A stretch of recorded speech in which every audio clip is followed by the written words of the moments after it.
When we build a plan, we have to realize what your gut check is going to be when the market corrects 10% as opposed to corrects 20 or even gets into a bear market territory and crashes 50 like it did the last two times it went down really big.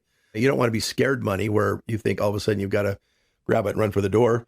We're very conscientious of the fact that the market's overvalued, and we're probably a lot more jumpy now managing money than we have been in the past because we don't want to ride the next market crash down and we think we're on the verge of one. But long term, you don't want to be riding that roller coaster going like, oh my gosh, the next 10 years of my life is betting on the market doesn't have a crash. Well, that's probably a long time to make a bet on that.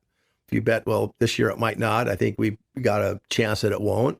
We've got a good chance that it will based on some of the recent earnings, kind of not so good surprises, some of the walk backs of some of the guidance that some of these companies have given as far as, well, maybe it isn't that big and maybe the market isn't that big, or maybe we're not going to collect all the market, or yeah, I don't know. There's a lot of AI hype out there. A lot of stocks are still hype, just like there was .com hype, where 3/4 of the companies weren't even in existence after 2001. They were just a ticker symbol with a price tag. It's just something you've got to always be ready and understand what your risk tolerance is. And if you find out too late that you think you have risk capacity, maybe you haven't been retired too long, and you've never really worried about risk because you had a paycheck. Once you're getting a paycheck in retirement, you might just find out what your risk tolerance really is.